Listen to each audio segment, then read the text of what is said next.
12월 16일 살아계신 하나님의 말씀 사무엘상 15장 1절부터 30절 말씀으로 불순종은 가장 악한 죄라는 제의 말씀드립니다.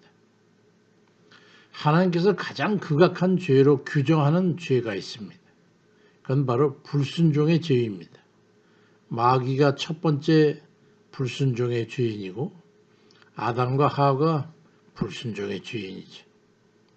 불순종을 구성하는 요소들을 살펴보면 불순종이 왜 극악한 죄인지 그 이유를 알 수 있습니다.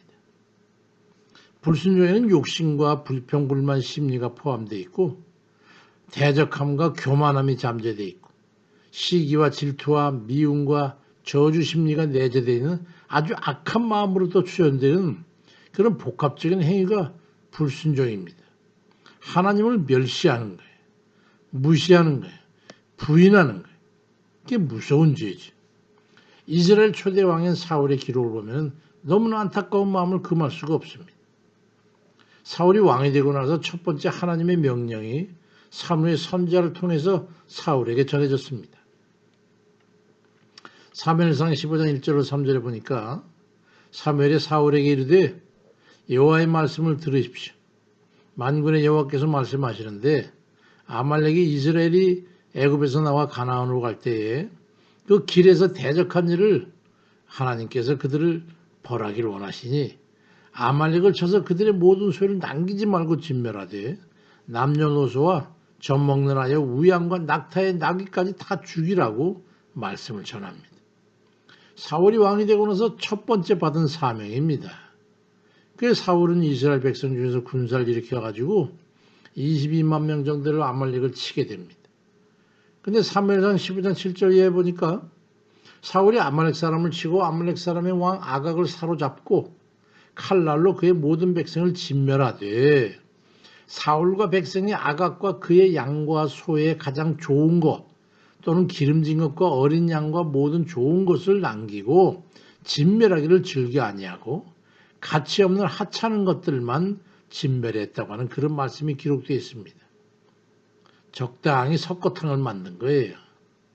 하나님을 대적한 이방 족속을 징벌하는 일에 하나님의 도구로서 역할을 수행하는데 겉모양은 순종에 따르는 것처럼 됐지만 사실은 물욕의 눈이 어두워가지고 하나님 명령을 거역하고 적당히 흉내만 내고 실제는 자기 만족을 위해서 적당한 이익을 취하게 됐던 겁니다.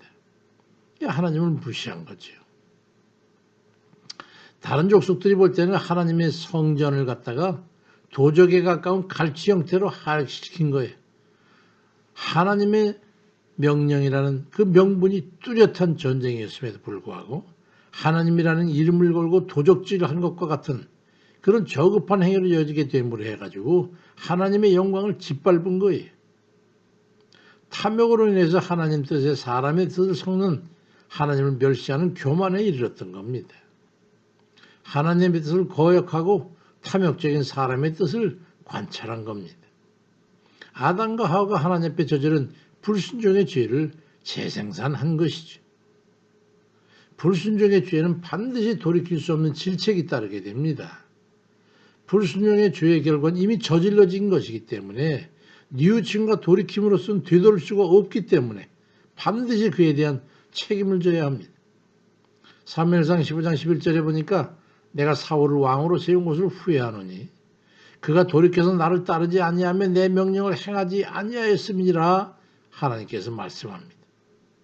그 하나님의 후회가 어떤 결과를 낳을지 잘 아는 사무엘은 너무나 가슴이 아팠어요. 그 결과로 사울 왕가는 결국 이어지지 못하고 사울의 일대로 끝나버리고 결국 그 자식들까지 한 곳에서 죽는 비참한 최후를 맞이하게 됩니다.